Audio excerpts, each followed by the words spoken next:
టాలీవుడ్ అందాల హీరోయిన్ సమంత గురించి ప్రత్యేకంగా చెప్పనక్కర్లేదు.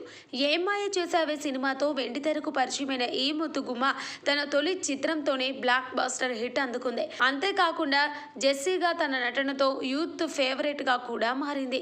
ఈ సినిమా తర్వాత శామ్ కు వరుసగా స్టార్ హీరోల సినిమాలో ఛాన్స్ రావడం, వచ్చిన ప్రతి సినిమాతో మంచి సక్సెస్ అందుకోవడంతో అతి తక్కువ వయసులోనే టాలీవుడ్ స్టార్ హీరోయిన్ గా మారింది. సమంత హీరోల సినిమాల్లో నటించడమే కాకుండా యాక్షన్ చిత్రాలు, లేడీ ఓరియంటెడ్ సినిమాలు చేసి తనకంటూ ప్రత్యేక ఇమేజ్ను ఏర్పరచుకుంది. అడపాదడపా వెబ్ సిరీస్లో కూడా నటిస్తూ సత్తా చాటుతుంది. గత కొంతకాలంగా సమంత రాజ్ నిడిమోరు జంట ఇంటర్నెట్లో హాట్ టాపిక్ అవుతుంది.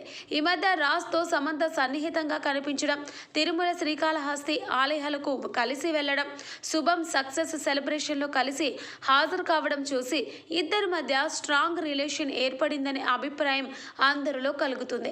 ఇటీవల అయితే సమంత భుజంపై అతను చెయ్యి వేసి నడవగా మరో ఫోటోలో ఇద్దరు పక్కపక్కన కూర్చొని చాలా హ్యాపీగా కనిపించారు. కట్ చేస్తే ఈ జంట ఒకే కారులో కనిపించి అందరి దృష్టిని ఆకర్షించారు. ఇక ఇది చూసిన తర్వాత కొందరు త్వరలోనే వారి రెండో పెళ్లి అంటూ జోష్యాలు చెబుతున్నారు. నాగ చైతన్యతో విడాకుల తర్వాత సమంత రూత్ ప్రభు కెరీర్ పైనే ఎక్కువగా ఫోకస్ చేస్తుంది. నటిగా మాత్రమే కాకుండా ఇటీవల నిర్మాతగా శుభం అనే చిత్రాన్ని నిర్మించి సక్సెస్ అయింది. వెబ్ సిరీస్లు, ఇతర ప్రాజెక్టులతో అభిమానులని పలకరిస్తూ తెగ సందడి చేస్తుంది.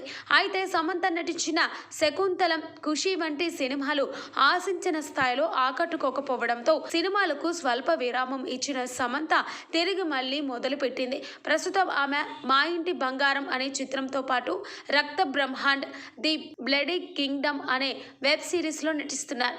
ఈ సిరీస్ను రాజ్ అండ్ డికేలు తెరకెక్కిస్తుండగా ఆదిత్య రై కపూర్, వామికా ఘబ్బి వంటి ప్రముఖులు ఇందులో కీలక పాత్రల్లో నటిస్తున్నారు.